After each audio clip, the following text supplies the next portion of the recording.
अस्सलाम वालेकुम viewers, welcome to my YouTube channel घरेलू खाने। तो आज हम बनाने वाले हैं बिल्कुल घरेलू खाने में बहुत ही स्पेशल सी मिस्सी रोटी। तो आप इसे ज़रूर बनाइएगा, इंशाल्लाह आपको बहुत पसंद आएगी। घर में मौजूद तमाम इंग्रेडिएंट से हम इतनी मज़ेदार सी रोटी बना सकते हैं और हम इसे लस्सी के साथ, अचार के साथ, रायते के साथ खाएं तो मज़ा ही अलग है। और बरसात के मौसम में तो ये स्पेशल बनाई जाती है, तो आप इसे ज़रूर बनाइएगा। बरसात का मौसम भी शुरू होने वाला है। तो आइए स्टार्ट करते हैं अपनी वीडियो। और पहले आप मेरे चैनल को सब्सक्राइब करें, वीडियो पसंद आए तो लाइक करें और शेयर ज़रूर करें। तो रेसिपी को देखने के लिए एंड तक मेरी वीडियो को ज़रूर देखिएगा। तो आइए देखते हैं मिस्सी रोटी बनाने के लिए हमें किन इंग्रेडिएंट्स की ज़रूरत है।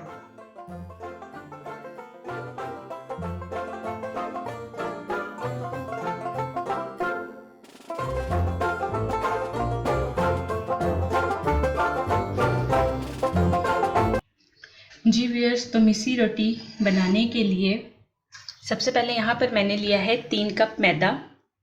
3 कप भरकर मैंने यहाँ पर मैदा लिया है। इसमें मैं डालूंगी 1 अदद दरमियाने साइज़ की प्याज, जिसे बिल्कुल इस तरह से हम फाइन चॉप्ड करेंगे। इस प्याज को मैं इसमें डाल दूंगी। साथ ही इसमें मैं डालूंगी 2 अदद सब्ज़ मिर्चें, जिन्हें मैंने बिल्कुल फाइन चॉप्ड कर लिया है।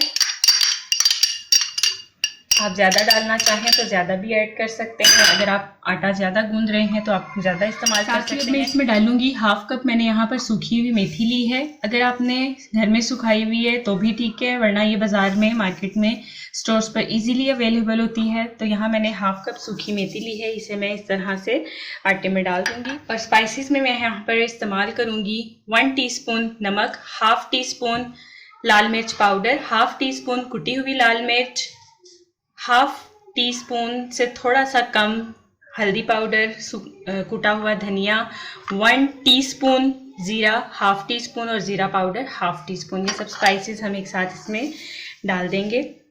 अगर आप इसे ज़्यादा चटपटा और स्पाइसी बनाना चाहते हैं तो आप इसमें चाट मसाले का ऐड भी कर सकते हैं।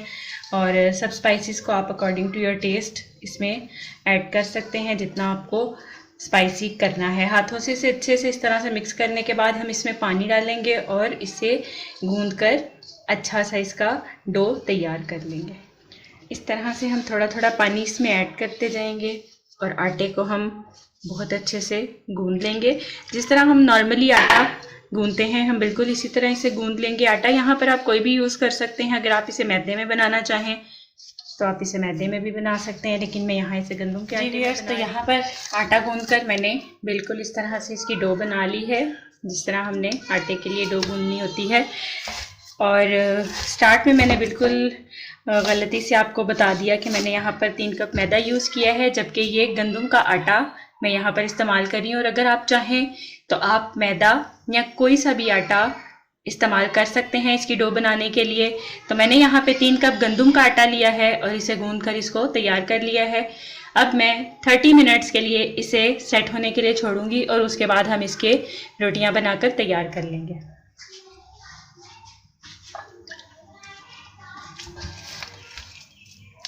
इस तरह से मैं इसे बाउल में निकालूंगी और 30 मिनट्स के लिए इसे फ्रिज में सेट होने के लिए रख दूँगी। जी व्यूअर्स, तो 30 मिनट हमने आटा गूंद कर सेट करने के लिए रख दिया था और 30 मिनट बाद हम इसके पेड़े बना लेंगे। देखें, बहुत अच्छे से आटा हमारा सेट हो गया है। अब हम इसके पेड़े बना लेंगे और बिल्कुल आम सादी रोटी की तरह पेड़े बनाएंगे। यहाँ पर मैंने खुश्का लिया है और एक नॉर्मल पेड़े के मुताबिक यहाँ पर मैं आटा यहाँ से लूँगी और पेड़ा बनाकर उसका हम तैयार कर लेंगे।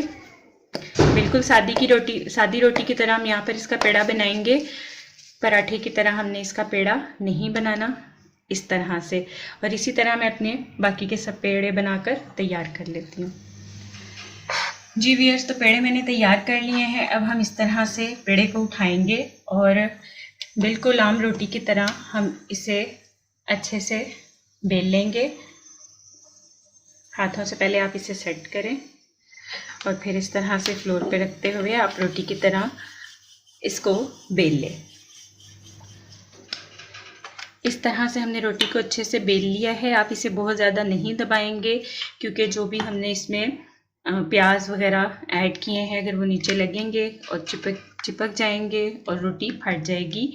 तो इतनी ही हमारी रोटी बेल के तैयार हुई है और अब हम इसे, तवा हमारा गर्म हो गया है तो मैं इसे तवे पर डाल दूंगी और एक साइड पकने तक हम इसे पकाएंगे और फिर दूसरी साइड पर ऑयल लगा के इसे फ्राई करेंगे। एक साइड को पकने के बाद हमने इसकी साइड चेंज की। अब दूसरी साइड को थोड़ा सा रेड होने तक हम पकाएंगे, बिल्कुल इस तरह से थोड़ा सा रेड हो जाए।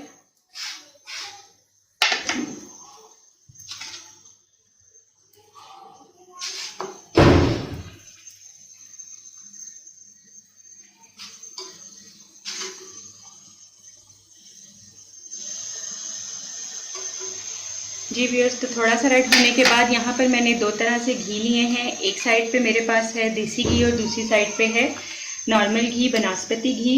तो यहाँ हम थोड़ा सा इस रोटी को बनास्पति घी लगाएंगे, इसको फ्राई कर लेंगे जैसे हम पराठे को फ्राई करते हैं, बिल्कुल इसी तरह हम इसे दोनों साइडों से फ्राई कर लेंगे।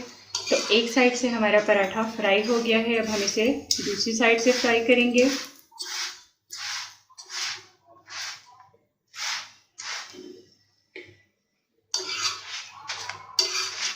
दूसरी साइड से अच्छे से फ्राई होने तक, जब तक कि ये चूल्हे पर है। यहाँ पर मैंने देसी घी लिया है, थोड़ा सा हम इस पर इस तरह से देसी घी लगा लेंगे। इससे पराठे का टेस्ट और खुशबू दोनों बहुत ही मज़े के होते हैं। तो अगर आपके पास देसी घी नहीं है तो आप इस पर मक्खन भी ऑप्शनल यूज़ कर सकते हैं। और यहाँ इस तरह से मैं इसे प्लेट में निकाल लूँगी। तो इस तरह मेरा पराठा तैयार है। आप इसे मिस्सी रोटी भी कह सकते हैं। और इसी तरह मैं अपने बाकी के तमाम पराठों को बनाकर तैयार व्यूअर्स, तो तैयार है हमारी बहुत ही मज़ेदार सी मिस्सी रोटी। आप इसे ज़रूर बनाएं, ज़रूर ट्राई करें, इंशाल्लाह आपको बहुत पसंद आएगी। और कमेंट बॉक्स में मुझे ज़रूर बताएं कि आपको ये रेसिपी कैसी लगी। और अगर आपको मेरी आज की वीडियो पसंद आई है तो इसे लाइक करें, शेयर करें। और जिन लोगों ने अभी तक चैनल को सब्सक्राइब नहीं किया तो वो मेरे चैनल को सब्सक्राइब करें, बेल आइकॉन पर ज़रूर क्लिक करें ताकि आपको मेरी हर आने वाली वीडियो बहुत जल्दी और बआसानी मिल सके। मिलते हैं अगली वीडियो में, तब तक के लिए अल्लाह हाफिज़।